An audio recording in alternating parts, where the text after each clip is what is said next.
Sebelumnya, Assalamualaikum warahmatullahi wabarakatuh. Nama saya Delta Safitri, Prodi Teknologi Pendidikan, Fakultas Keguruan dan Ilmu Pendidikan, Universitas Terbuka Sahabat HMTTI, Unit 2 Tulang Bawang. Pada video kali ini, saya akan mengerjakan tugas 2 mata kuliah jaringan komputer, di mana kita mempraktikkan setiap materi yang dijelaskan, yaitu seperti di layar monitor. Sebelah kiri merupakan tugas tutorialnya, dan di sebelah kanan ada sudah saya ringkas fungsi-fungsi dari perintah-perintah tersebut. Oke, kita langsung saja kita buka CMD. Ya, ini working directory yang sekarang itu di users. Lalu akan saya coba ganti seperti yang di tugas.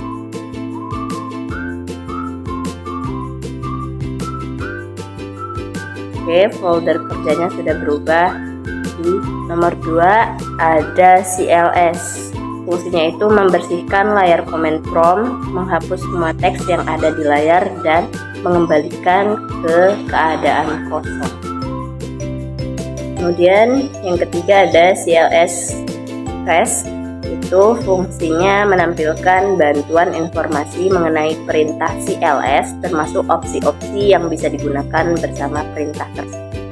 Kemudian yang nomor 4 itu ada dir crash. Itu gunanya menampilkan bantuan untuk perintah dir yang digunakan untuk menampilkan daftar isi dari direktori saat ini.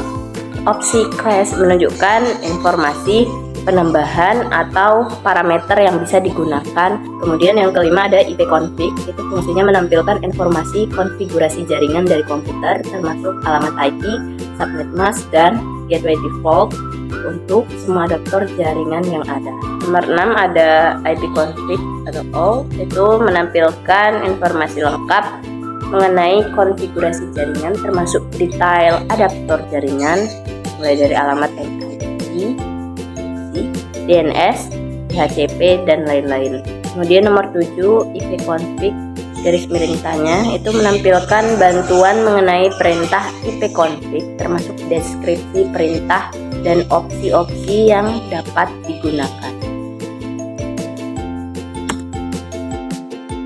Kemudian yang nomor 8 ada ipconfig release.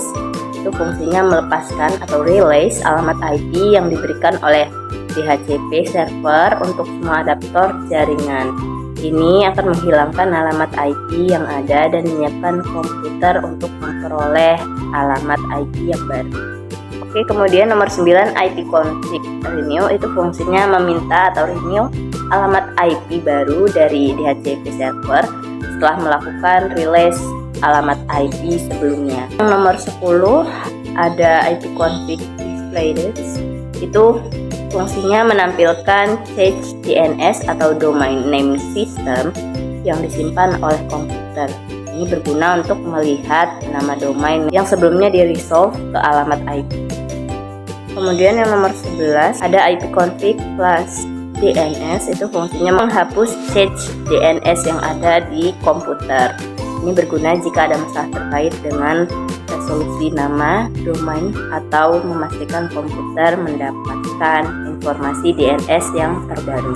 Kemudian yang nomor 12 ipconfig register DNS. Itu mendaftarkan ulang nama host komputer ke server DNS yang digunakan untuk memperbarui catatan DNS terkait dengan komputer di jaringan lokal atau di internet. 13 ada ping. Itu fungsinya mengirimkan paket ICMP echo request ke alamat IP atau domain untuk memeriksa apakah perangkat atau server tertentu dapat dijangkau dan seberapa cepat responnya. Perintah ini sering digunakan untuk mengecek konektivitas jaringan.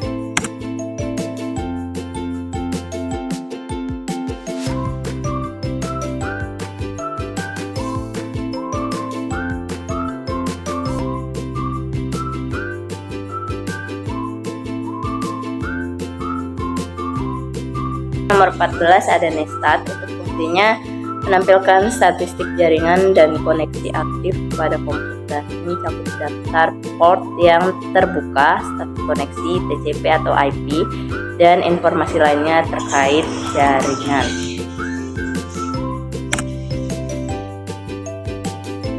Ini tampilan dari si Nesta.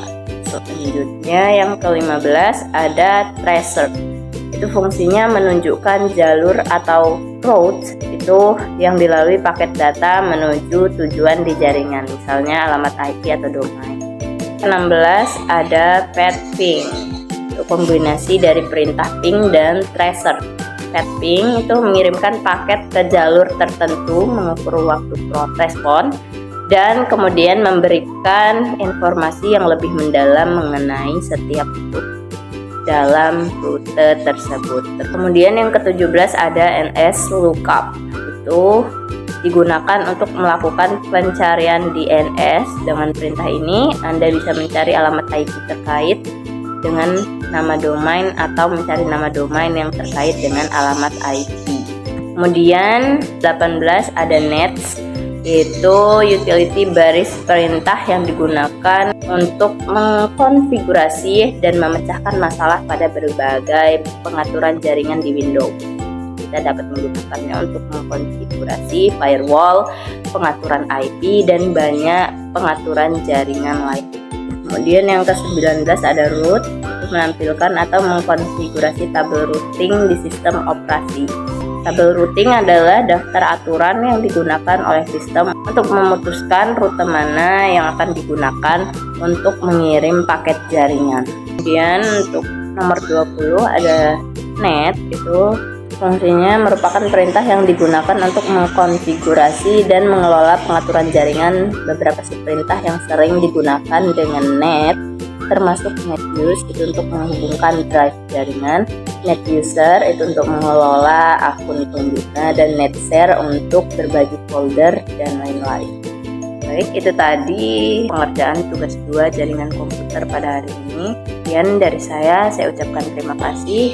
Wabillahi taufiq wal hidayah. Wassalamualaikum warahmatullahi wabarakatuh.